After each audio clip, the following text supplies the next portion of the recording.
Well, happy Sunday, everybody. I'm glad that you can join us today. This is Patrick with Light Source Engraving. And this is Steve from Hobo with Wood. And that's Rich, the Louisiana Hobby Guy. And we are the Laser Makers Realm. I'm glad to see you all here.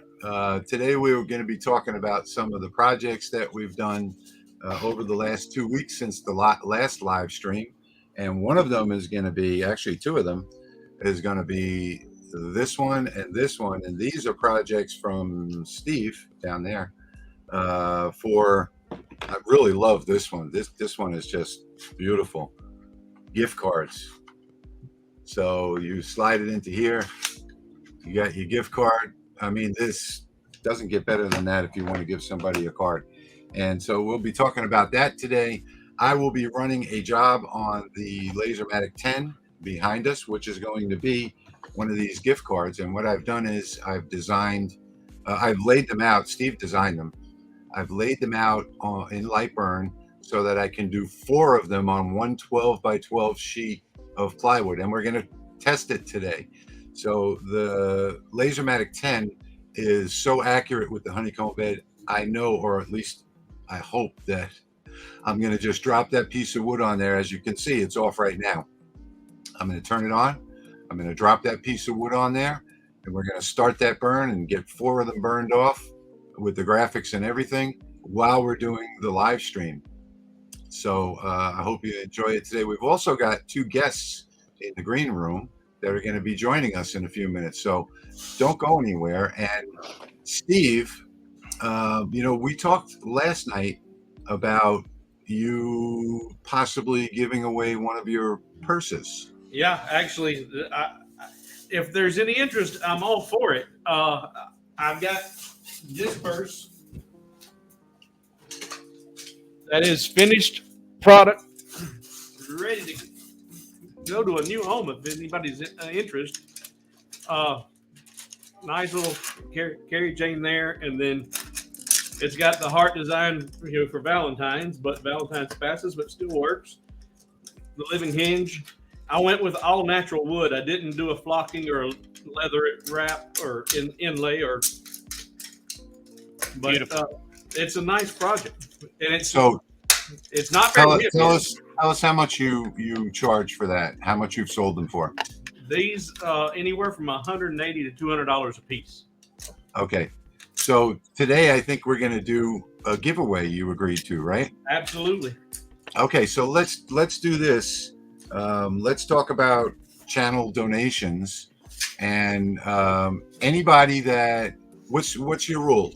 Let's put a number on it. Anybody that donates more than $20 to the channel? That sounds good. Yeah, because the one thing that I kind of felt a little unfair about last week was the thumb drive went to the highest bidder. Well, if I'm just starting out, I might not have been anywhere able to get into that competition. But if everybody has an equal opportunity, you do $20, then your name goes in. What did you call it? A spin the wheel, or it's a random? Yeah, I have a spin the wheel. Yeah. So anybody that does $20 donation on the channel today, you got as good a chance as anybody. And I don't think that we should do, and this kind of might hurt us, but multiple entries don't give you any better chance. I'd like to keep it an equal opportunity for everybody. Yep. Yeah. And I mean, if you want to make multiple entries. Oh yeah, but I ain't saying. In fact, if you want to, just do that. It takes at least a $20 donation to get it in there. But hey, we'd love it if you give us 100. Yeah. Anything over 20 is going to get on the spin the wheel today, and we're going to do that at the end of the live stream. And I think today we're going to limit the live stream to 90 minutes. So we'll just leave it at that. So I also wanted to, being that you brought it up, I wanted to talk about the thumb drive. So a lot of people have been emailing me about this thumb drive and the library that I've done for the Lasermatic 10.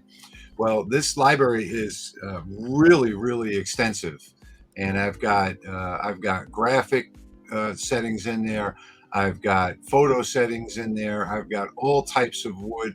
I've got cardboard. As a matter of fact, let me switch over to the other camera and show you just how beautiful cardboard comes out. So this right here is 3/4 of an inch wide, and all of the little snowflakes in there are perfectly cut out. So I used a regular pin, to pop out all the little pieces.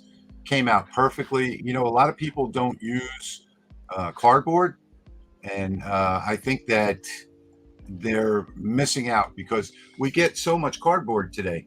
All of your Amazon orders come in cardboard boxes.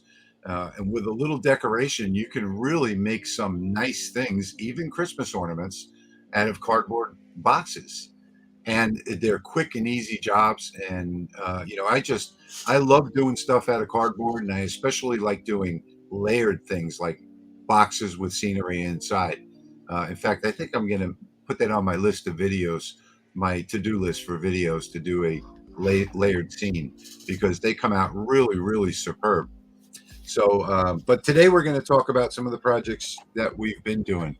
So, Steve, tell us how you got this idea for these boxes, these gift card boxes. Well, since you brought up both designs, just a little clarification. This design is the one that is free on the channel, Laser Makers Realm. The slide box, that one is on my Patreon page. So, but I came up with this because I have a cousin who just had his 18th birthday, and I trying my best to figure out what to give him, and the only thing I come up with was just a gift card for one of his favorite restaurants. And I just wanted something better than that little envelope they slide it in. So I said, you know, I'm gonna make a box to put the gift card in. That's such a great idea. And it was unique, and they know that I'm doing a lot of laser crafting, and I said, hey, it's a way to make it really personal. And put a little engraving on there. Is, if you look at it, the big words, thought was spent on your gift, but the little fine words, more thought was spent on this box than on your gift. Yeah, I like that. And then on the back of his, since he's also graduating this year, I think I put class of 2023 and property of, and that is name on there. Yeah. So it might, gift card comes out and this goes, but this could be used multiple times, from person to person, or he just holds on to it, and that's better than the little plastic or sleeve they put them in.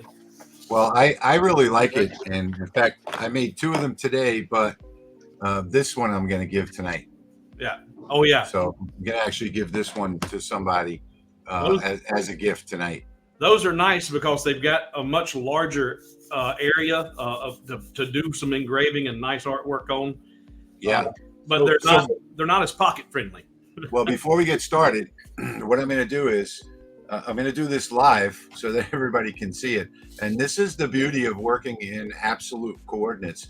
I don't know why so many maker channels on YouTube are moving that laser head around by hand. You shouldn't be, though.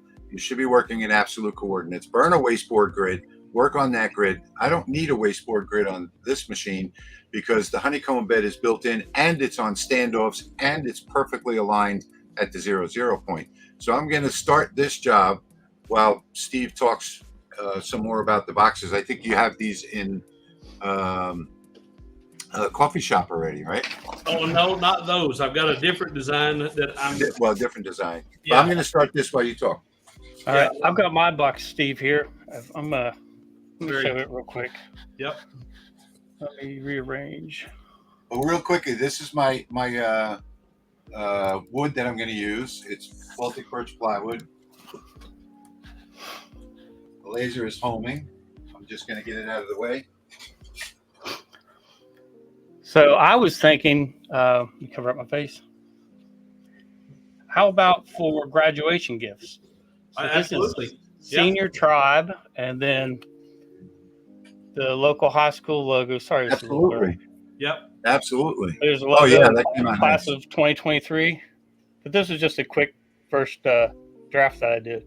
This might turn out pretty cool. Yeah, came out nice. And inside is your card. Yep.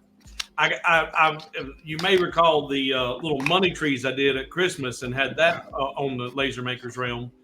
And that was a great way to deliver cash as a gift. But then I'm at one of the shops that I sell those in mentioned to me, said, we got a lot of people who don't do cash. They do the gift cards. And I said, all right, we come up with the gift card delivery system. Let's see here. There we go. So this is another gift card delivery system I'm working on. I got these in the coffee shop here in town. The gift card just slides in a pocket there.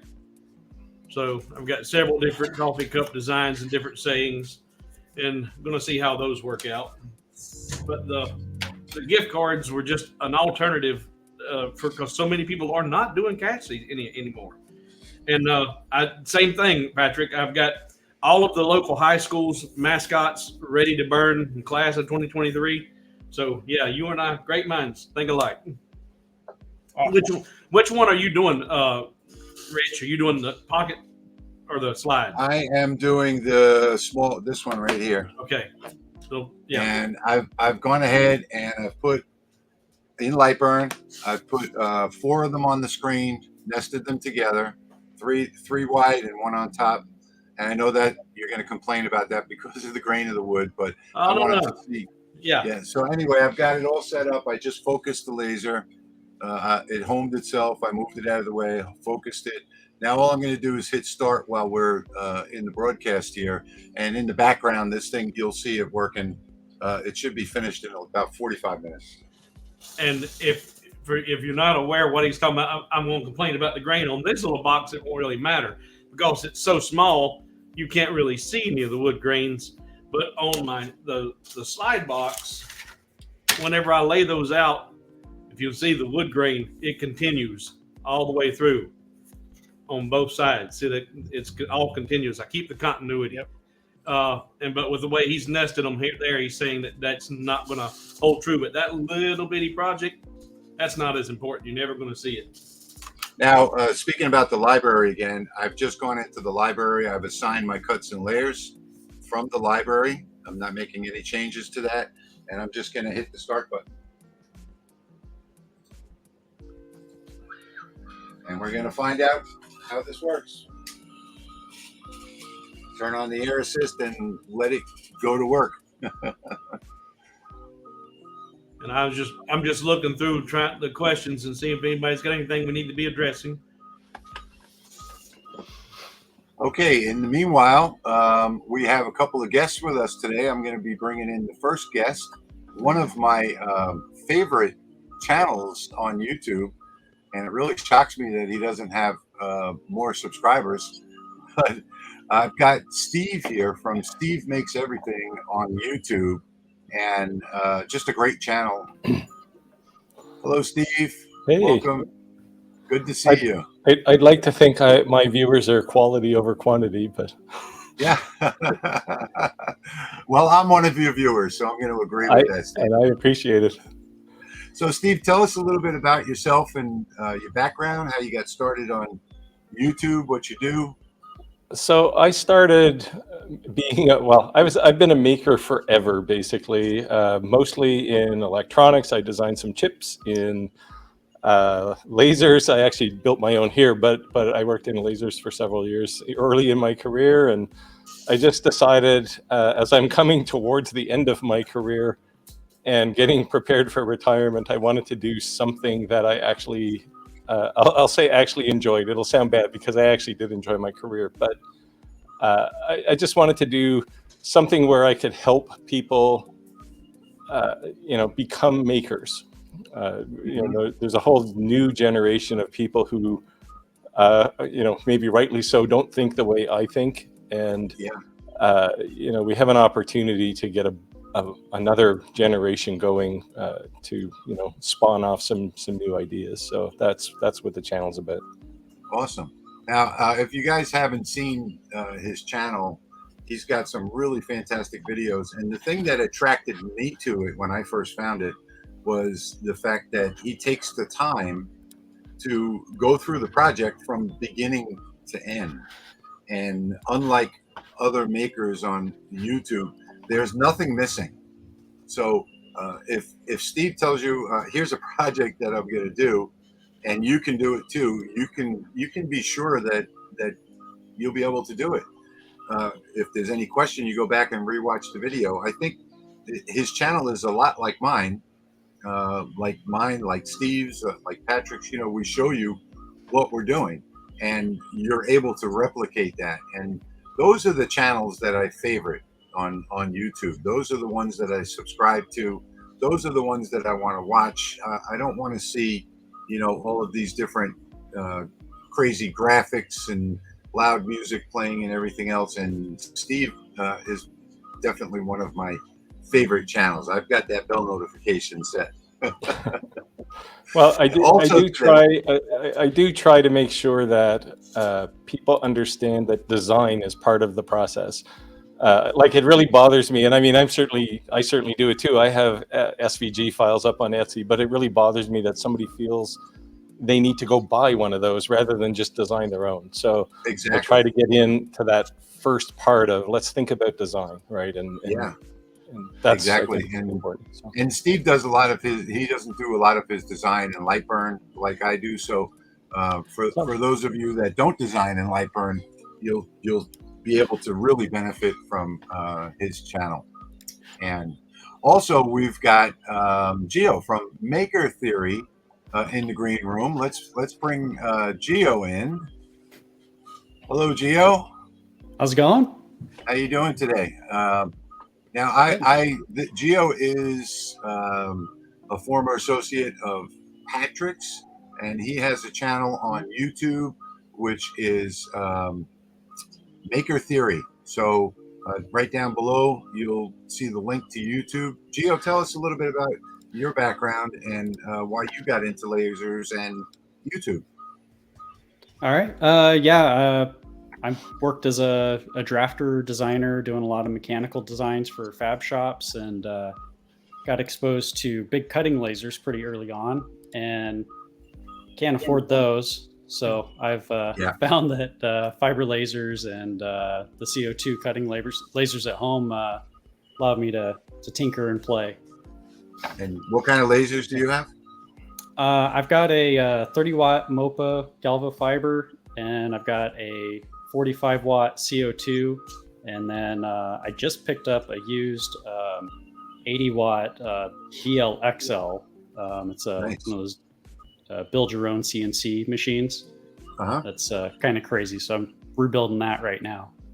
Awesome. And what do you do on your channel? I'm sorry I haven't gone over and taken a look at it. I've been really busy lately.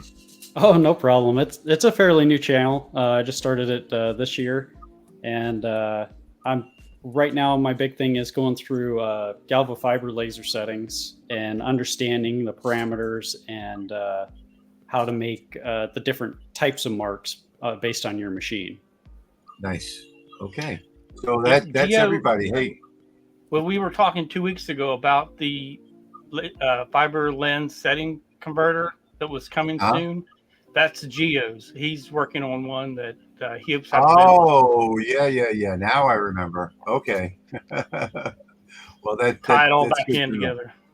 Yeah, I didn't tie the two together. So yeah, I do know something about your background. Thank you for doing that, by the way, Geo. That's awesome. I know the one that I have now doesn't really work, so I'm looking forward to seeing that software. Is that going to be free? Yes. So it's going to be free. It'll be through my website. I'm going to have it as an online tool when I have it up and ready. Well, put me on your list of your put me on your list of first people to try it, because I certainly want to do that. Absolutely. So let me just cover the donations again. Patrick, you're monitoring the donations today? Yes. Okay, so as they come in, I'd like you to just shout out the names. That way I can put them into the wheel of names, and we can do a spin later on.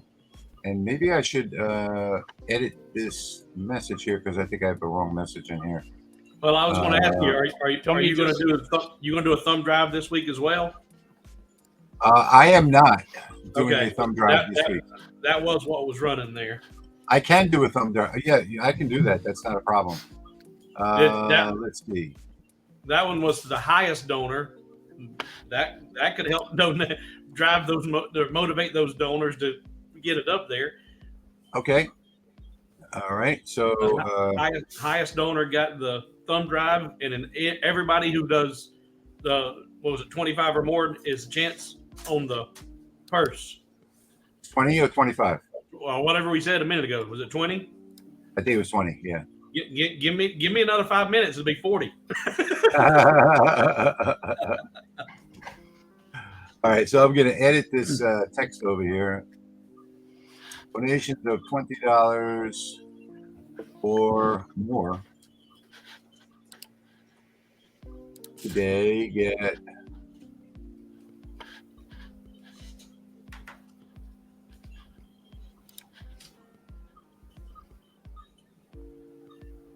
one of you guys can pick up the chat while I do this.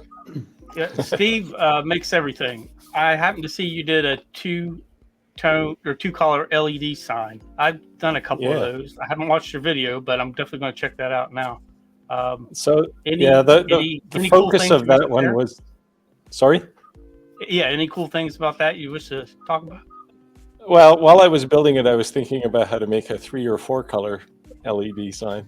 So you may see one of those pop up at some point. But the focus of that wasn't exclusively to make a 2-color sign. It was to make one that was exceedingly bright.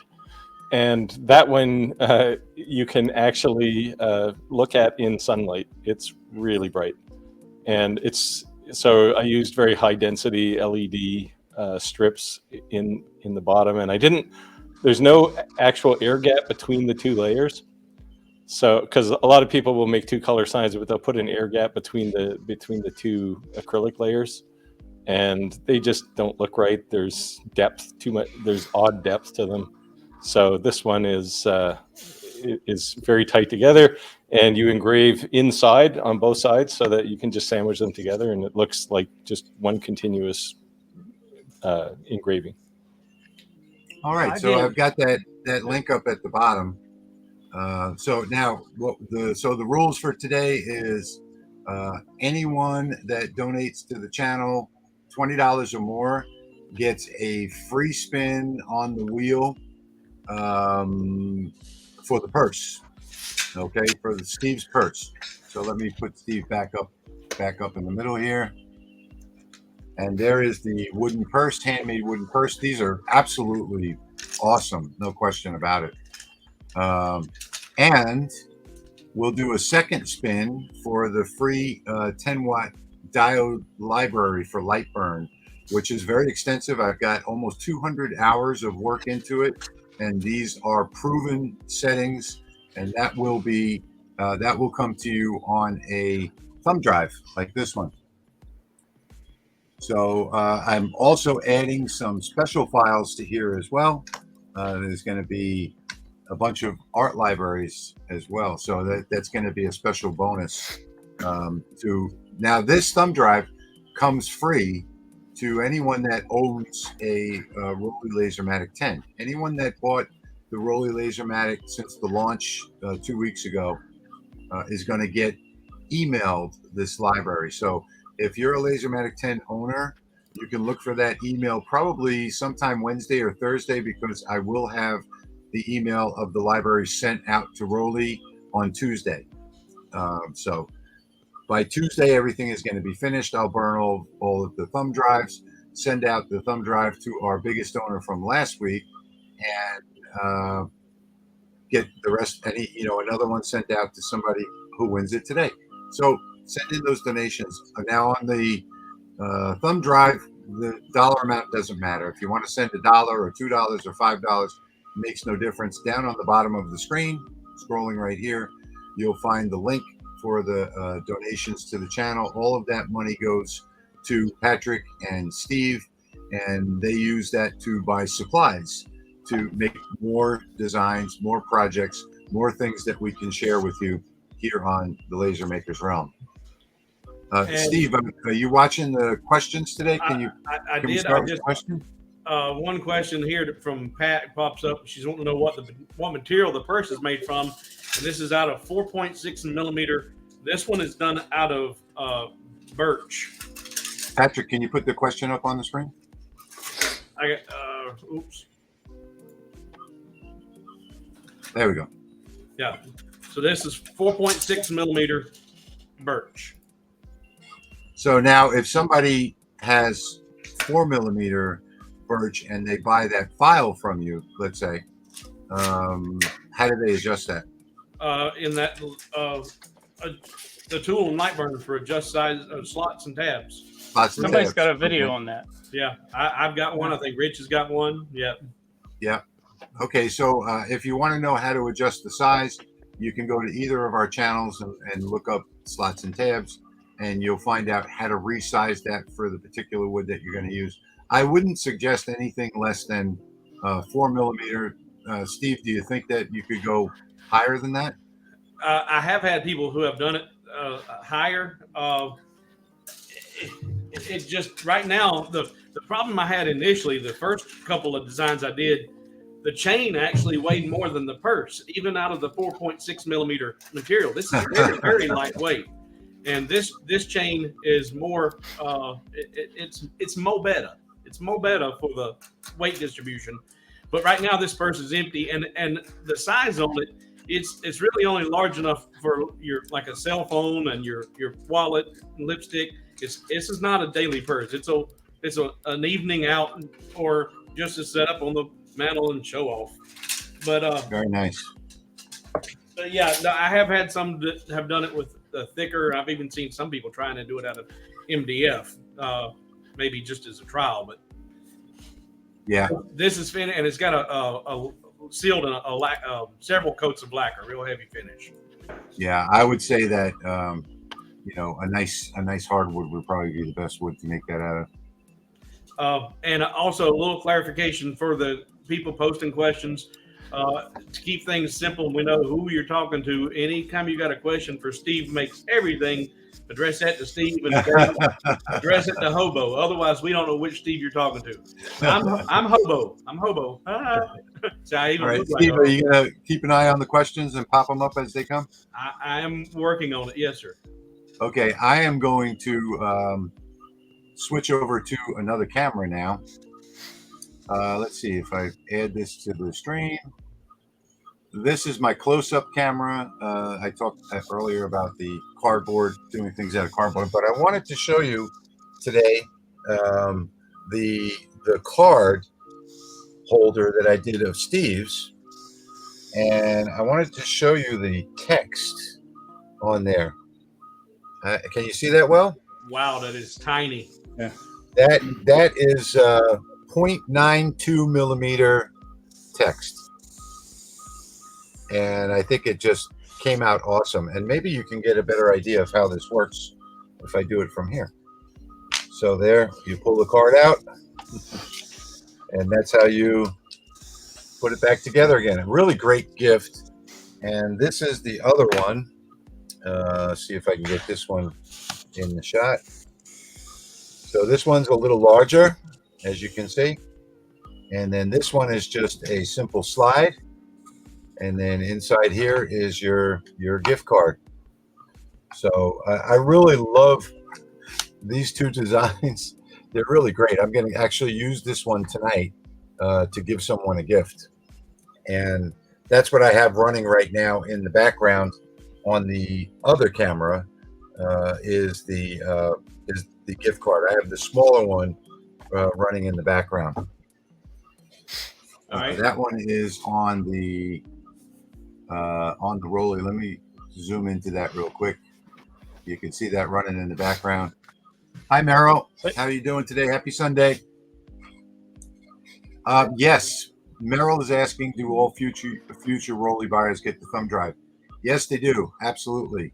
They all get the thumb drive. That will be emailed to you by Leo at Rolly. I'm going to say probably on Tuesday or Wednesday, maybe Thursday. I'll be sending him the file on Tuesday. Patrick, you having a little trouble with that? Yeah, I didn't turn autofocus on since okay. I changed my setup all around. But anyway, this was my project from last week. And whoever donates to Steve to get his purse, I'll include this. This is the actual pendant that I used in the video. So I'll throw that in. Awesome. Well, why don't we do a separate drawing for that one, Patrick? We could do 3 different drawings. you can do that. That's fine Yeah. with me. Yeah. And if you're waiting on the other file that's supposed to be on my channel, I'll show that to you real quick. Here's what it's going to be. And it will be up on my channel soon. I love the spikes. So the That's cross, a great idea for the cross. the nail cross is on Laser Maker's Realm. The cross with the daffodils will be on Light Source Engraving. And then that'll be a phone stand you can cut out and then engrave. Awesome. Yeah, I really like that cross made out of the nails. And I made that yesterday, Patrick, and addressing a comment. I don't know if you've seen it on LMR. Somebody's talking about, I don't have a fiber. I can't really use your artwork. Maybe you should do something in diode. Well, then you've got a very narrow mindset there, buddy. Because I took his artwork. I don't have a fiber, but I took that artwork and made a really nice 6.5 inch tall plaque with that artwork on it, freestanding, and made 2 of them actually, and gave those away as gifts yesterday. So that artwork is really nice, and those were a big hit. So I said that. It doesn't have to be just on metal or for fibers. The artwork can be used for about any project. I pointed out at the beginning of the video that you're getting the LightBurn file and the vector file, and you can use that on any material, on any laser that you want to. Yeah. And also, don't limit yourself. Okay, so also you're not limited to, this is on a diode laser, so you can see that stainless steel. Yeah, right. Yeah. And on the Rolly, actually, let me switch cameras so you can see it better. I think if I switch over to the other camera, you'll probably get a better idea of what it looks like. Let's see. I don't know if this one will pick it up because of the light, but there it is. No, always go the wrong way. Yeah, that whole this mirror one doesn't thing, really. There you go. There it is. So this was done on the Lasermatic 10. But yeah, I mean, you can do stainless on anything, and this is the perfect example. And I'll take a second here to address Chad. Chad mentions that purse has been up on that shelf for a long time. It's a collector's item. All right, you smarty pants. That's a purse that has been on the shelf, but I make those things weekly. That one, like I said, it's got the hearts on it. It's the Valentine's theme, but it can be anytime. But no, Chad, that's not the one same purse. I can pan around over there and show you. I've got 4 of them on the shelf over right now, waiting to be picked up. But yeah, that's what I was going to say. I know you made 4 of them this last week. But thank you for noticing and paying attention, Chad. And then this one, I don't know, it's a little bit off topic, but it kind of ties into, you just said you were marking your stainless with your diode. Daniel asked, can you guys explain the science behind Norton white tile method? I don't want to go into real lengthy in that because I want to look at what Patrick's done with his project too. But the real quick, from what I've learned in the year of researching, Daniel, the dioxide. Exactly. Titanium dioxide. If you find, this is just pure titanium dioxide in a powder form, but the white paints, the zinc oxide coatings, any of the coatings that work, that leave a permanent mark, is because of the titanium dioxide content. The higher the content, the better, the more permanent the marking, the easier it is to use. But the different ways that you can get that with the white Norton, the white spray paints and all that, it's a headache of cleaning up. Yeah. And what I was shocked to learn, this is the most recent testing that I've been doing with the Rust-Oleum High Heat Ultra. This also has the titanium dioxide in it. But then whenever you're done with that engraving, you've got what do you use, paint thinner or some? Yeah, the cleanup is horrible. Yeah, so that's why I like to use the tempera paint. Yep, and the tempera paints, that's what, like a finger paint? Tempera paint is a washable paint. It's a water-based paint. Comes right off. You just run it under the sink. And also, I think Steve, didn't you make a video on that recently? I was actually about to, but oh, I thought you just did one on glass with the tempera paint. No, I'm certainly thinking about it. I've Okay, mentioned well, it in comments a couple of times. People that's are going to asking. have to be your assignment, I guess, this week. Yeah, maybe. I have to But get this snap maker done first. I've just started experimenting with different types of things with glass, and I don't know what I did with that piece of glass around here somewhere. But I found that there's not many different things that you can use. Don't know what I did with that piece of glass. Here it is. I haven't cleaned this one off yet, but my first mistake was, and I should have known better, you can't use white. So I wound up fracturing the glass in two different places because of the white. But I did do this, and I'm about to clean this off. And so far, it looks like the tempera, looking at it from the backside, is going to be the best outcome. Let's see if I can zoom in. You can see it's a beautiful white. So the tempera, and also over here is going to be the regular Rust-Oleum black. Both of those came out really good. All of the other products that I used on here didn't come out well at all. So I'm not even going to experiment with it anymore, because there's just, so far I've used 1, 2, 3, 4, 8. I did the other glass with 8 other products. So 16 different products from things that you see on the internet, on YouTube, and really haven't come up with anything better than the tempera paint. And the best thing about it is that the Dollar Tree has, I think it's a 12-ounce bottle for $1.25, or Walmart's got the 16-ounce bottle for like $2.99. And I do have the Surmark on there as well, and Surmark does work well with glass as well. So, but that's, you're talking hugely, very expensive, for that. But I don't know, Gio, have you ever done any experimenting with glass? I have. I did a little bit with CO2, but not anything with the fiber, and I don't have a diode yet, so we'll get there. Okay. Well, we're gonna have to get you a diode. I have used tempera with glass and the fiber before. How'd that come out, Patrick? Depends on the glass. It's like, and for me, it seems there's a fine line between like nailing the setting and too much power, and you end up cracking it. So I think it depends on the quality of the glass you're using and its composition. Yeah. Okay. And I answered Meryl's question in chat. An airbrush paint sprayer, or one of the little Harbor Freight paint sprayers you can get to attach to the end of your air hose, one of the high volume, low pressure. Those work great for getting a nice even coating. Absolutely. That is the best way to do it. But I have found that I've tried several different ways. I've been fooling with the tempera paint for about 6 or 7 months.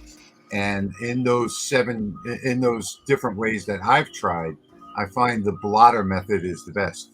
Put a thick coat on top, smear it all around, and then just take your napkin or whatever. A napkin is what I find. Paper towel is the best thing that I've used. I make it into a ball and I just blot all around on the glass, because tempera paint, as it dries, it self-levels. So if you just go around and blot, and then I use my heat gun and I just fire the heat gun at it for about a minute or so, it all self-levels out, and you get a nice level coat of paint. All right, moving on down the line here, progressing in the questions, and this one can be covered kind of quickly. Jim's asking about, hi Jim, how do you put lettering or another picture in front of another object? And I think he's talking about as far as creating an offset and then using that offset as a tool to cut out the image, and then you can lay the lettering, the text, or an image on top of another. If that's what you're referring to, Jim, it's that simple. If it's text, go to your offset tool, create an offset large enough that you want it to be where exposing your text or your other artwork, and then use that offset as a cut path.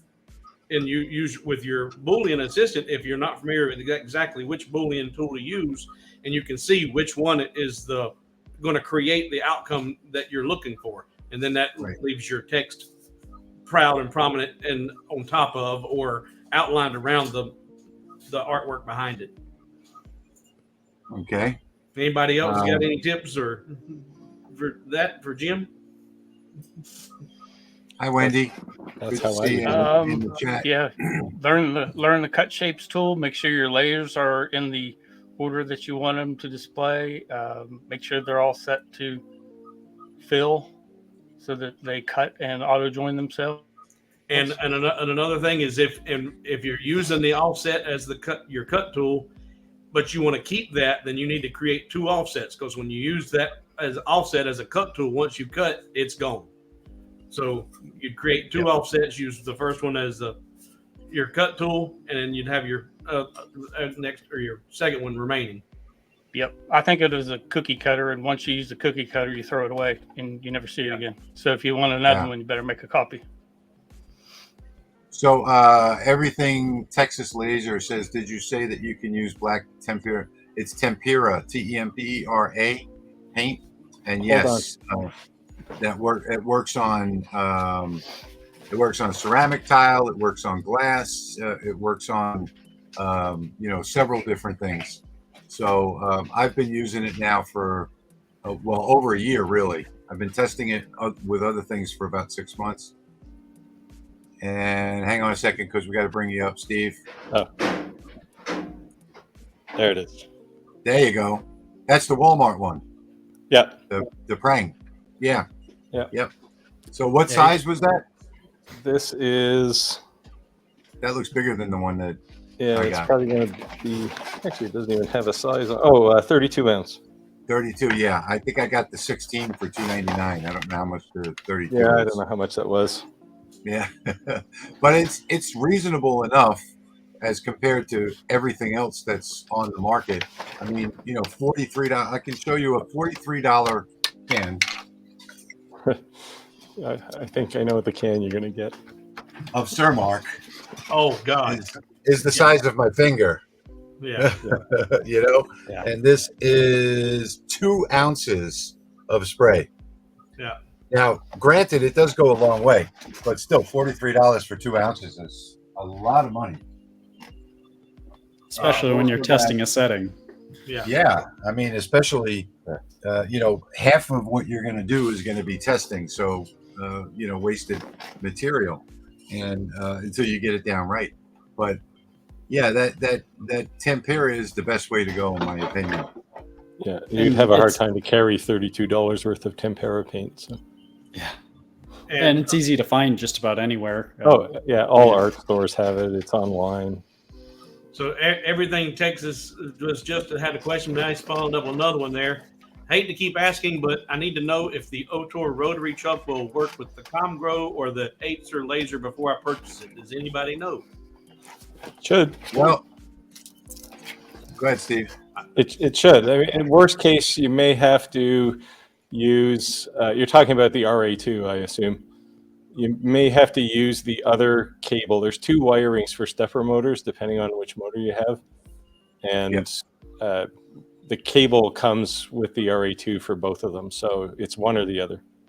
Yeah, I think he was talking about the Ortur chuck rotary. Sorry. Well, same thing. It's just the standard stepper motor. So the Ortur comes with 2 extra cables. So there are actually 3 different wirings for most diode lasers. And the Ortur does come with the extra 2. So you've got 2 adapters, and then you've got the regular plug that's for the Ortur laser itself. Good to know. So that answers that question. Hey, Patrick, do you have any donations for me to add to the wheel? Can you check on that? I'm getting ready to check. All right. And this next question I've actually addressed twice this week on my channel. And Moondog's asking if we could do another video on closing shapes, as some of the files I have downloaded are saying shapes are set to fill but weren't closed, and they got over 100. I'll tell you, Moondog, what I have found to be one of the easiest solutions for solving open paths is selecting the object and just doing a 0 offset and deleting the original selection, and the new created offset should be a closed path and eliminates all those open issues. So you may be, depending on how complicated your design is, that might be something you try. Just select one that's open, do a 0 offset, delete the original selected piece, and it may solve your issue. That works perfectly. And I've also found that sometimes on some files, if you increase the tolerance, you can select all of them, and then you can do edit close paths with the tolerance, and you just have to check and see what the tolerance has to be, how far apart are the lines, just by zooming in on it. But and I've had mixed easiest thing to do is the offset. Yeah, I've had mixed success with that closed path tool, even increasing the tolerance. Sometimes it works, sometimes it don't. But I've always seemed to have success with doing the offset. Yeah, offset works perfectly. But when you have 100 shapes, people buy these files off of Etsy, and they're not designed for lasers, even though the artist says, I'm going to sell this as a laser design. 90% of the files, unless you're buying like Steve's files that are proven, where you have, someone who's in the laser field that designed the file, that's selling it on Etsy, most of them are not. So you're going to get files that are going to have open paths, and that's, you just can't get around it. And Steve and Hobo says, selecting them and offsetting them is the best way, and it is. But sometimes that's just not feasible. You have to play, you have to close all paths with tolerance and just keep increasing the tolerance until you get them to close.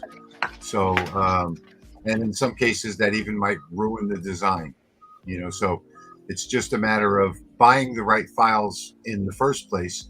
And if you're part of the Laser Makers realm, if you're subscribed to us, well, then you get to watch our videos and download those files for free. So that's a good solution to your problem right there. And we've just started on the cut. So let me see if I can switch cameras here real quick. So the engraving is now done on all 4 of those pieces, and we're starting on the cut. And I am trusting the library that I spent a lot of time building so that this just comes right off the laser bed and is ready to assemble. And I've got all 4 of them in there on this 12-inch piece of wood. I'm going to take a peek real close and cheat. And I got to tell you, that is awfully close to the edge of this wood, but the accuracy is 100%. It is right on the edge of the wood. All right, we got this is a rather lengthy question, 2-parter here, or 2 posts. In LightBurn, this is from Bob the Tech Guy. In LightBurn, if I stop a burn, clicking go to origin never makes the laser go there, just stays where it stopped, can never get it back to the origin set position, so the job is ruined. Paul's then stop does the same thing. LightBurn forums have had no suggestions, and he's using the D1 Pro, and he loves all our channels. Thank you for that. Well, the problem is you're using the D1 Pro, in my opinion.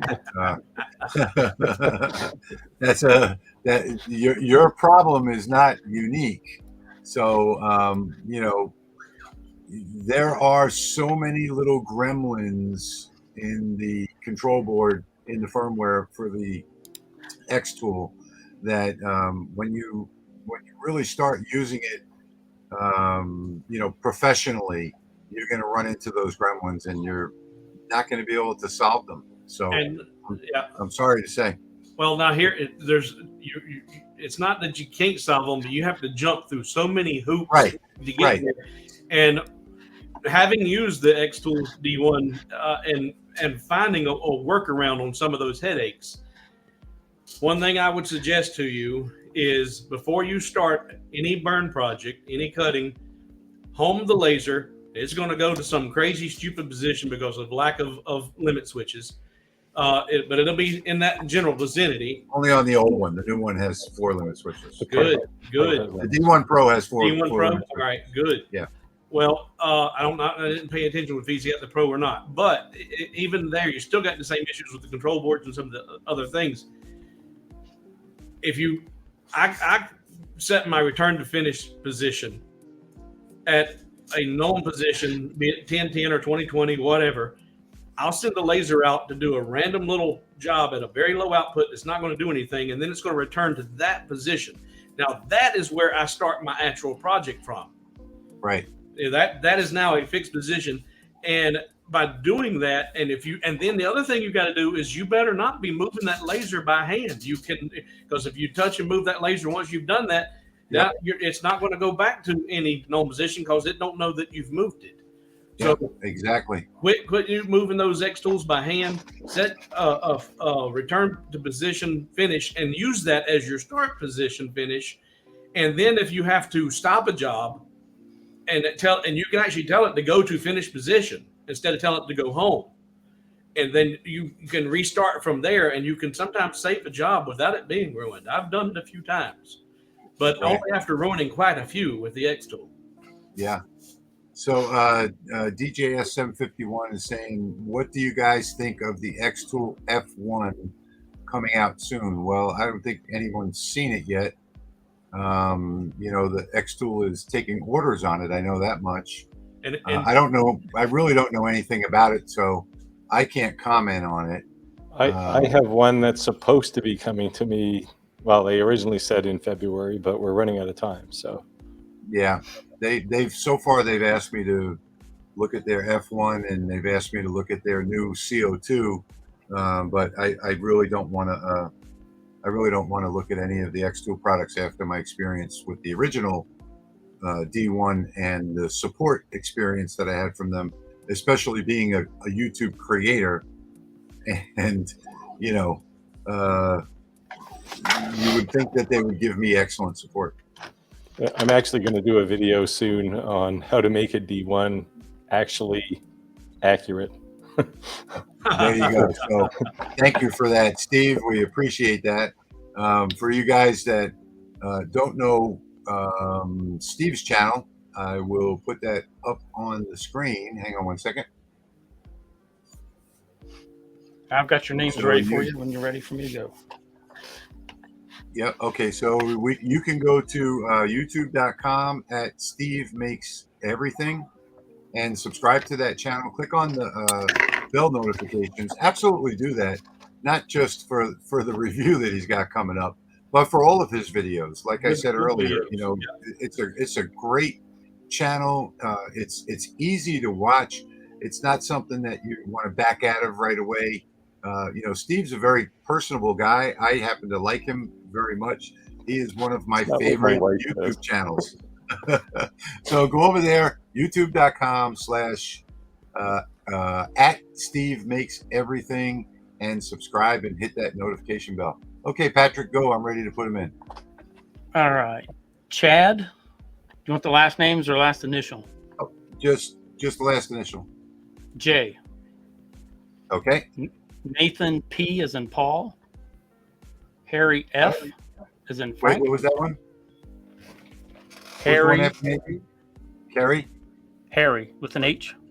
Harry. Okay. Terry with a T. Terry? Yep. M Okay, is the last initial. Okay. See Daniel S. Mike J. Merrill A. And let's see, I think that is it for today. Okay. I've got them all in there. And anybody else that makes donations, we're going to spin the wheel later on. This is software control. So has nothing to do with us. It's actually a website where it's just a random name generator. And we're going to find out who's going to win that purse. How many people are in there for the purse? Actually, just give me the purse ones first so that we could do them separately? Those were all of them, and they were all $20 or more. Oh, fantastic. All right, great. So we've got a good little group of names there ready for that spin, and you're going to be in 2 spins now. One for the purse and another one for the LightBurn library on the flash drive with some additional files, some art libraries as well. And Patrick. So, yep, and the pendant. Yes, and the pendant. Yeah, we're going to do 3 spins today. I'm sorry. Yep, 3 spins today. See if autofocus is working now. Okay, hang on 1 second. Maybe put you up I there. don't have. No, don't do it yet. I don't have. That's all right. We'll watch it. Nah, still not working. Wendy suggested you put a bag over your head. It was focusing on your face.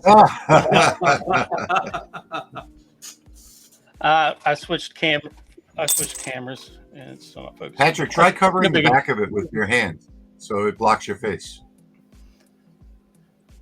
Yeah, I'm not worried about it. I'm gonna have to. I think my Droid cam might not be set to autofocus continuous. Oh, okay.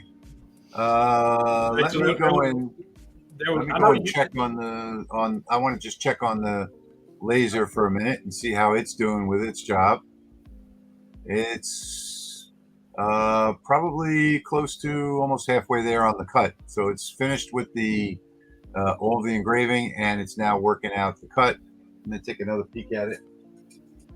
Oh wow, this top part, let me tell you, I came within about a half a millimeter of the top of that board. See if I can point to it. I don't know if I can ever get my finger in the right spot here. Nope, right there. That top cut, that top piece right there is about half a millimeter. Excuse me, from the top of the wood. So that's how accurate you can get, and I think that's what the measurement was, 299.5, if I'm not mistaken. Now you have a K40, don't you, Rich? I have 3 of them, yeah. Okay, so Thomas was asking if anyone's using a rotary with the K40 CO2. Yeah, you can use any diode laser rotary with a K40. Either you're going to have, the M2 Nano board, or you might have, there's like 5 different boards that come with the K40. All of them are CNC boards, and they all have the same plug as the X and Y axis as the diode laser does. So you can use any diode rotary. And I know a lot of people, they cut the bottom of the K40 out so that they can put the rotary underneath, on a table with a cutout that matches, and you can put the rotary underneath, maybe on a table, a scissor jack, and raise it up and down till you get the right focus. So yeah, you can, and if you use a diode roller accessory. So you want to make sure you don't use the CO2s, because they're all going to be 2 and 3 phase, and they're not going to work on the K40. Consider your K40 the same thing as a diode when it comes to control software. All right, and you showed your bottle opener a minute ago where you did some engraving on the stainless with a diode. Yes, I did. And Dave Fisher is asking if is any prep required to engrave stainless using a diode, and then the approximate setting is on a 5 watt. Okay, so on the 10 watt, I've done stainless on a diode with the 5 watt. I can't remember what the settings are, but it's very slow, and it's 100% power. I think I was probably with the tempera paint, I think it was somewhere in the area of 60 millimeters per minute or 1 millimeter per second, depending on the numbers you use. You should be in millimeters per minute, but that was the number I think I used. 60 millimeters per minute, 100% power, tempera paint with the 5 watt. With the 10 watt, it's a lot faster. I think it was 90 millimeters per minute. But now, did you use tempera to do that bottle opener? No, I didn't use. There was no accelerant used on that. I changed the frequency of the laser from 10,000 to 1,000, and that accounts for the difference whether or not you have to use an accelerant. But you can't change frequency on all diodes. Well, I don't know that for a fact. I haven't actually tried it. I only tried it on the Ortur. It looked like the control board accepted it, but when I ran the job, it didn't work. So, as I understand it, not all lasers have totally open source software where you can change settings that you can't see. So on this LaserMatic 10, it does have open source, and I am able to change the. You can try it. The $1.28 is the code for the Gerbil code for frequency. And if you change it from 10,000, just put $1.28 equals 1,000, hit enter, run the job, see if that works for you. If it works for you, then it works on your laser. If it doesn't, change it back, $1.28 equals 10,000. Put it back to your normal frequency. Not all lasers, as I understand it, all diode lasers are going to have frequency control. And if you mentioned, or you showed that Ceramark and how expensive that thing is, there is another alternative out there, and I did a video. You can look back on my channel just a few weeks ago, and this is stainless steel, and this is done with the diode, and that is a real permanent mark, and that was done with the Brilliance laser spray. And what I liked about the Brilliance, I hate about all those others, is the cleanup.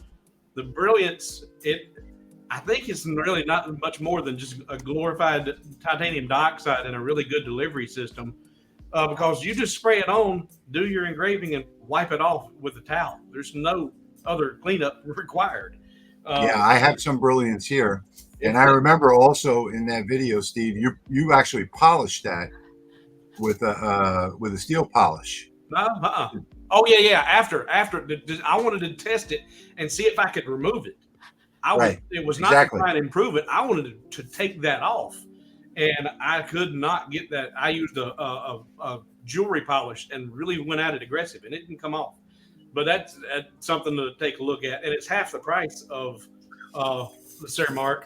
And if you go check that video out, there's also a link in there you get a discount on it too. Cool. Hey Patrick. Yeah.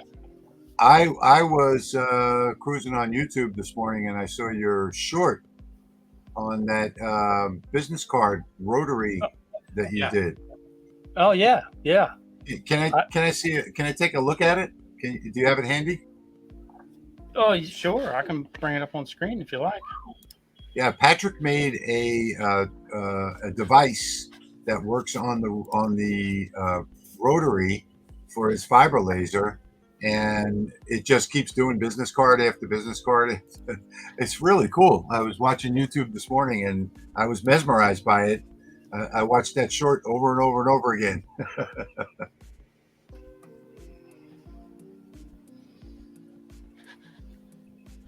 Yeah, it's nice that LightBurn's finally added that feature. I know EasyCAD's had it for a while. Yeah. Okay, there's the short, and there's the device. I believe you made that out of acrylic. Patrick? Hello. I think he's got it muted. That is just so cool. Yeah, he made that out of acrylic. Yeah, that's just the neatest thing. That was video number 2. I'd actually put one out earlier. Yeah, I saw that one too. Let's see. Well, that's not it. Stop it. You guys aren't hearing the audio from that, are you? No, we didn't hear any audio. Not even you, I think. Well, I had it muted because I didn't figure you wanted to hear the music that went along with it. That's all right. Gio answered for you. Okay, cool. Is that acrylic piece? Is that going to be are you going to have that available for sale?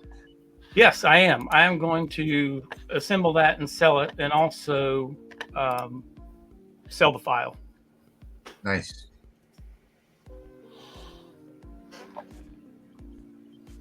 Very nice. Look at that. Look at that, folks. You drop in your business cards.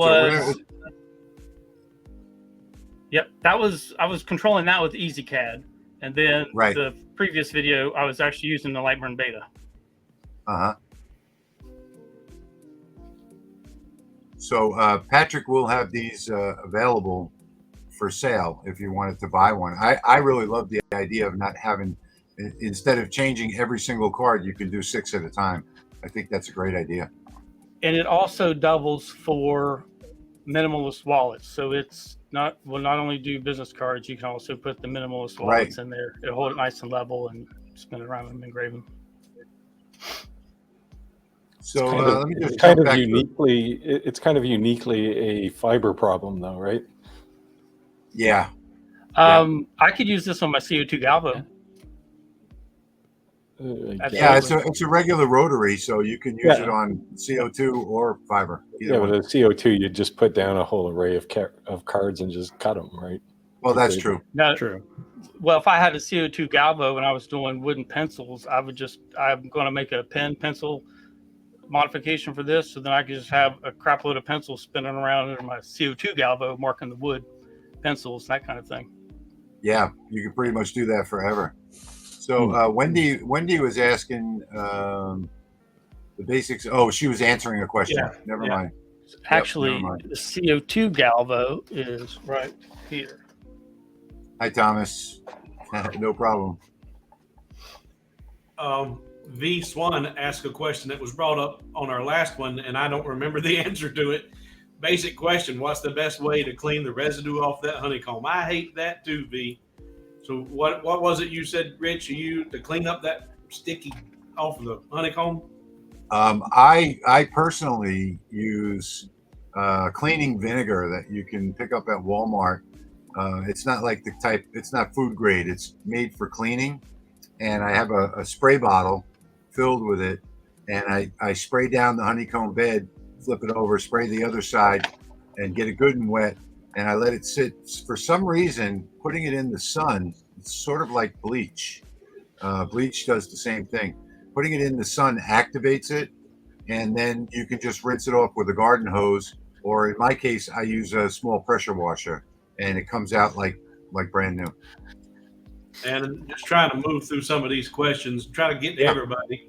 I've got this problem with one of my honeycombs that's pushing a year old now. He says he's got a 60-watt monport with a 20 by 28 honeycomb, sags in the middle about 2 millimeter. And any ideas on how to level it out? I don't know. Flip it over. And how old is it? Like I said, mine's pushing a year old, and after all of the pushing of all those dogs and keeping everything locked down, it's just bowing, and it's just time to get a new honeycomb. Yeah, if you're using dogs, that's going to happen. So if you're not using magnets and you use dogs instead, you're always going to have that problem when you push down on it to set the dog in place. Yeah. It's going to affect the honeycomb. It also depends on the manufacturer and how many supports they put in the honeycomb and which direction they run in. So I noticed that a lot of the manufacturers put them in the long direction instead of the short direction, which doesn't make a whole lot of sense to me. That's an engineering issue. And there was a question that was brought up before the show even started. Someone was talking about how they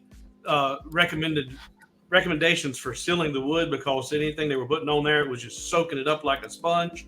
And I replied in the comments that what I've found on some of the hobby woods is actually putting a thin coat of shellac on after the engraving, and then doing whatever kind of painting or coloring or finish that I want to do to it. The shellac seemed to seal that up, but didn't really discolor the wood, and also sealed it and kept everything from absorbing in. Yeah, and shellac is actually it's the residue of a bug. Yeah, and the shellac brand is the only brand that I'll use, the shellac brand. So I kind of stay away from all others because they do yellow over time. The shellac just gives it a nice wood colored light oak tint where it doesn't yellow, but it gives it a nice look and a high gloss shine. If you're looking for high gloss, shellac is the best. Yeah, and everything Texas Laser Creations was asking before or after lasering should it. Now, I've always done it after. Do you have a Yes. Yeah. Okay. Absolutely. Yeah, absolutely. After there's that acrylic holder. Yeah, I'm for just the showing rotary. how it will hold the wallets level as well. Oh, as yeah, well. yeah. But yep, that's it. Now those are those the RFID wallets? That's correct.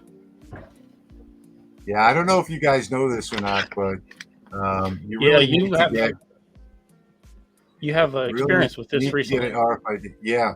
So real quickly, let me tell you what just happened. My experience with it.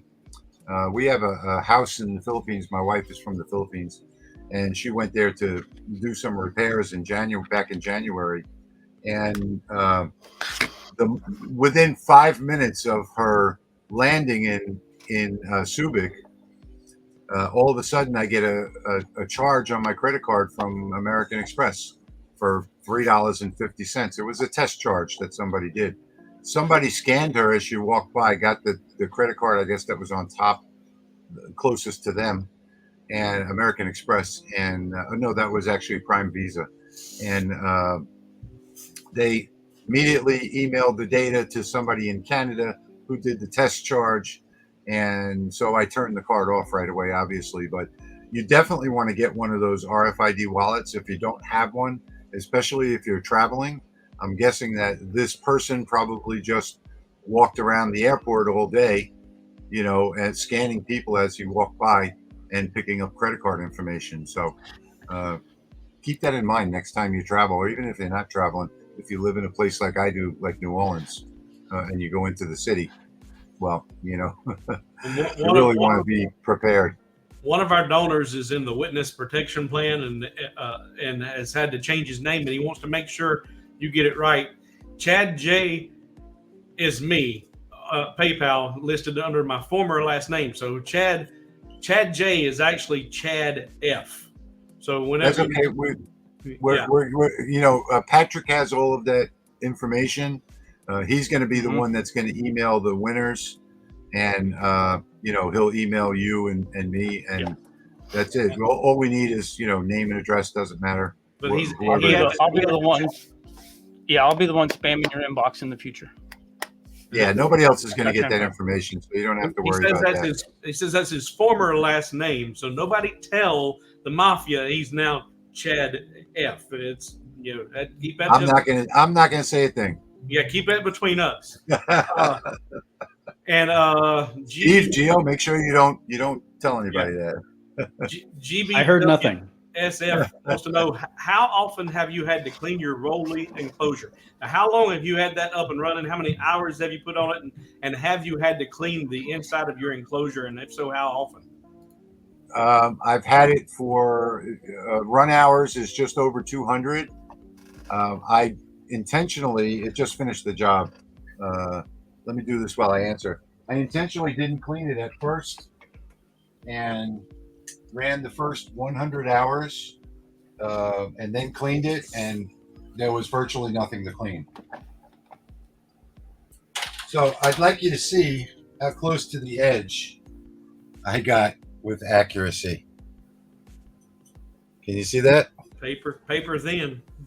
Less than paper thin. I mean, that's it doesn't get any better than that. And I'm not going to take all of the pieces out of here. I'll just grab a couple just to show you. I got a question for Gio whenever we want to change subjects. So here is, let me come back to a larger screen here real quick. Here are the small pieces, and you can see what a perfectly clean cut this is. So this library is dialed in without a doubt. Here's the engraving, and here you can see the cut. You can see how perfectly dialed in the cut is on this with this library. And just so that you know, and this is just a couple of pieces that I just took off, they're all cut out. They're all engraved, ready for assembly. So just so that you know, this 10-watt library will work on any 10-watt laser that's of decent quality. So, as long as you have a 10-watt laser that's of decent quality with a small spot size of 0.08, let's say, which most of them are going to be in the 0.08 to 0.1 range, this library will work for you. So, I will also have this library available for sale in my online store for $7.99, and that's because I've put 200 hours of work into it and a whole lot of materials. I've done everything from acrylic, like these little guys here. That's 3/4 of an inch, all the way up to cardboard, which I showed you earlier, the cardboard cutout. And this library is really dialed in. So all of the Rolly owners are going to get this for free from Leo at Rolly. That file will be going out to him on Tuesday, and whenever I guess he emails it to everybody, maybe Wednesday or Thursday. All of the Rolly owners, which, by the way, thank you everybody for selling out that product. It's a fantastic machine, and you really helped kickstart this project. So they're very grateful for that. They've already expanded the factory, knocked down the wall to the next building, and taken over the next building, started to train some staff. And you can be sure that every single product is still going to be hand tested because these people are just in training. So if you haven't looked at the Rolly LaserMatic 10 yet, go to my channel and look at the review on it. It was absolutely awesome, and I've been stuck on it for the last 3 weeks. So and I'm super jelly. Amy Moore says that's the best, or the business card rotary is the best I've seen by far. So big hit with Amy there. So she's going to be one of the first ones to sign up to buy it there, Patrick. Yep, I'm going to charge her at least triple. Triple? Okay. Yeah. It is my wife, so obviously she should pay more. Well, at the very least. And you mentioned, Rich, that the shellac was from bugs, and Jack in the shop says he didn't know that this was bug poop. Well, it's not technically bug poop, Jack. It's bug slime. It's the excretions. If you look at it, that's the fancy word they use is excretion. So it's like sweat, but they excrete it. And now, if you really want to be grossed out by it, look at some of your favorite candies you eat. All that shiny coating on your candies, that's shellac, baby. That's shellac. That's right. Yeah. They do have a food grade shellac, and it's not actually poop. No, it's a secretion. Yeah. Sort of like when a slug moves along, it leaves a trail, that you can see. Something similar to that. But the shellac has been around for 4,000 years or so. People have been using it. So great product. It's a great finishing product. It lasts. I have some projects that I made 5 years ago that I shellacked that look exactly the same today as they did 5 years ago. And with other clear coats, I don't get the same result. And in fact, some of them, which one was that? Was it the Valspar? I don't remember which one it was. I think it was the Valspar, actually peeled after about a year. And that was a house sign that was in the sun. And I've done a bunch of house signs with the shellac. One of them is about 7 years old, and it hasn't peeled yet. So it still looks new. Just about caught up with the questions. I'll finish this and we'll jump over to the subject you want to get with Patrick. But Texas Laser Engraving here, Texas Laser Creations, has been all over this post today. He's wanting to point him to an in-depth video on how to use the other options other than starting from home positions. If I just did a video myself, I think it was set your finished position. Just in the past couple of weeks, if you go to my channel and look at that, it talks about setting your finished position. And I'm pretty sure it goes in depth there. But if you have any questions, put some comments in that video for me, and I'll get back to you. And Another I think, thing too, while you're on that topic, is Yep. I've done several videos. Several of my older videos I've done on using different positions. If you're using absolute coordinates, I have on my forum, I have a few different ones that you can download there to burn onto your wasteboard, and you can use any position that you want. What I used to do was take a piece of cardboard. First thing I did was I would cut the cardboard to the exact dimensions. So, and those dimensions were 380 by 380. That's what my cut was. So I would cut the cardboard to 380 by 380. Then I burned a square on my wasteboard that was 380 by 380. And really, you just need two lines, bottom and a side.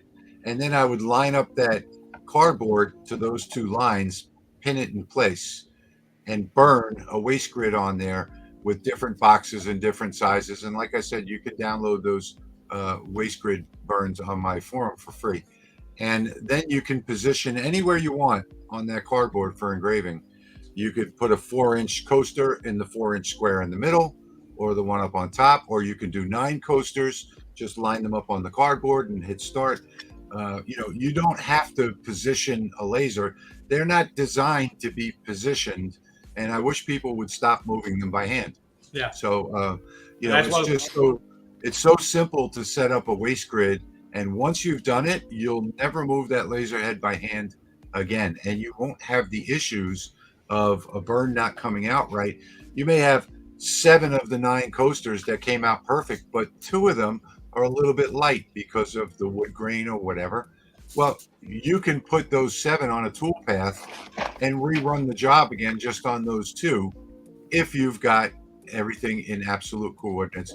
If you've homed your machine before the job, it's a CNC machine. Use it as one.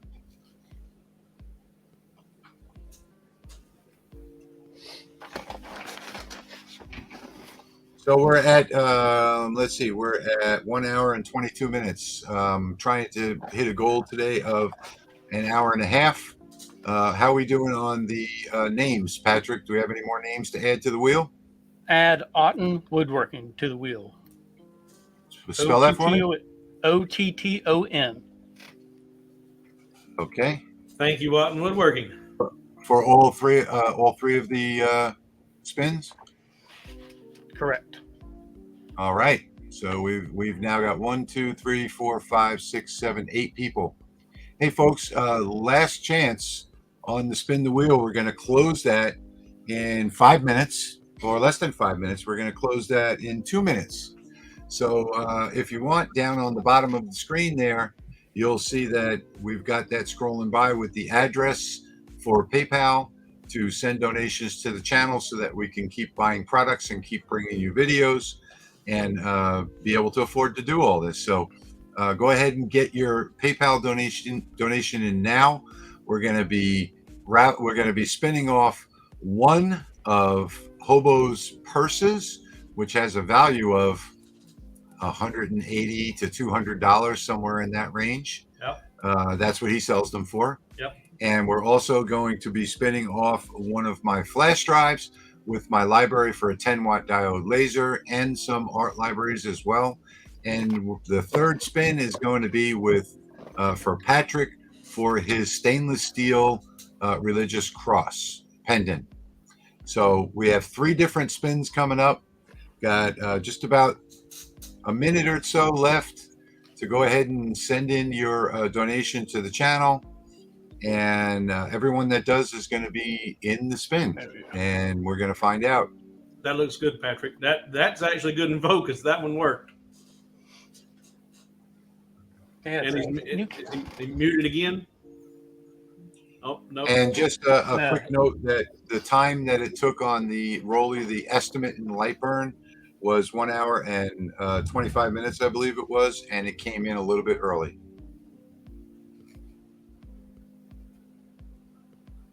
There you go. That looks good.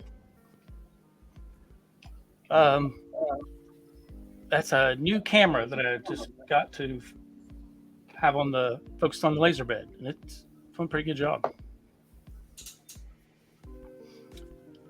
Do we still have time to address that question or subject that Patrick was wanting to talk about? Yeah, it won't take too long. Go Go ahead. for it. I've just asked Gio if he could give just a overview explanation to our viewers of a MOPA fiber laser versus a non-MOPA fiber laser, because I saw a video where somebody has said, "Hey, look, it's not a fiber laser, it's a MOPA," when in fact it is a fiber laser. It's just a different category. So I just thought might help our viewers understand, as we go through and I receive my MOPA laser, and then Gio gets more content on his channel. Yeah, so a fiber laser is, they all use a fiber optic cable that goes from the beam generation source to the head, and then goes through the lens. So that's your basic fiber laser. The difference between a MOPA and it's called a Q switch is the other option. So like your Reka sources are a Q switch, and what it does is it acts like a gate. So it charges up, and then that switch opens and releases the energy. A MOPA, on the other hand, it goes through a series of amplifiers that slowly ramps up the energy, and you can control on some MOPAs. So like all JPT sources are a MOPA, but some of them have a fixed pulse width. So like your LPE series, the 20 watts, 30 watts, 50 watts, they're fixed. You cannot change your pulse width. But when you get into the 60 watts, 80s, 100s, there are some 30s and 20s that you also can get as a MOPA. You can adjust that pulse width, and what that does is it changes the duration of the power that comes out. But it's still technically a fiber laser. Okay, thanks for that explanation. Mm-hmm. All right, so Patrick, is there any more names to add? One last refresh. And do you want to do a recap and make sure you got them, or you feel good that you? I'd hate for somebody to say, "Hey, man, I'm not on there." Patrick can see them there on the screen. Oh, yeah, yeah. I'll reconcile here real quick. Okay, two more to add. All right. Michael S is in Sam, and Michael M is in Mary.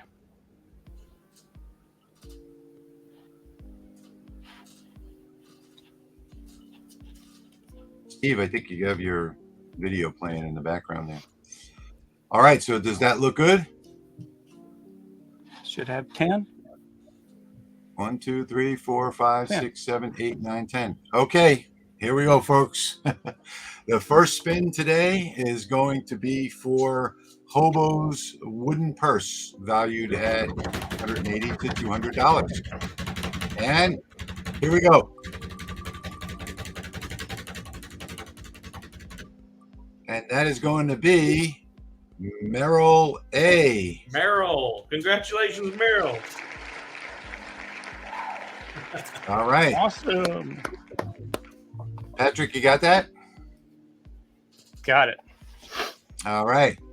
We are ready for the next spin. The next spin is going to be for the 10-watt diode laser library on the flash drive. And here we go. Good luck, everybody.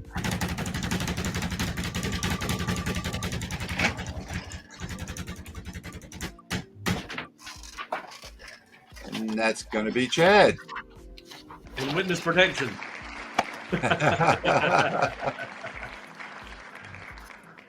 Okay, Patrick, you got that? Yes, sir.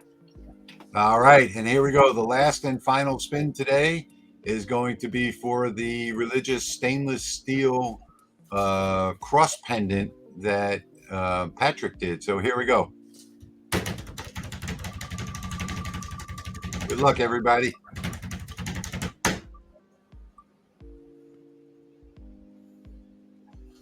I'm glad we added that Michael S. to the end there, just in time.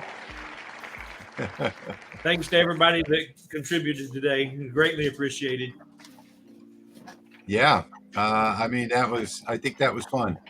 Both monetary contributions and contributing to the questions. I appreciate it. Absolutely. Thank you, everybody, for joining us. And I want to especially thank Gio and Steve. So Geo is youtube.com/@makertheory, and that's MAKRTHEORY. A little twist on the spelling there. And don't forget about Steve with Steve Makes Everything, youtube.com/@SteveMakesEverything. Great channel to look at. Go take a look at their channels. Like, subscribe to videos. You're going to like and subscribe to the videos anyway. And I want to say thank you to everybody that's out there that made this stream possible. We hit our goal today, 1 hour and 30 minutes and 46 seconds. Thank you all so much for being here today. Thank you for the donations. And we look forward to seeing you in the next live stream in 2 weeks. Thank you, Thanks, everybody. guys. All right. Thank you. Thanks a lot.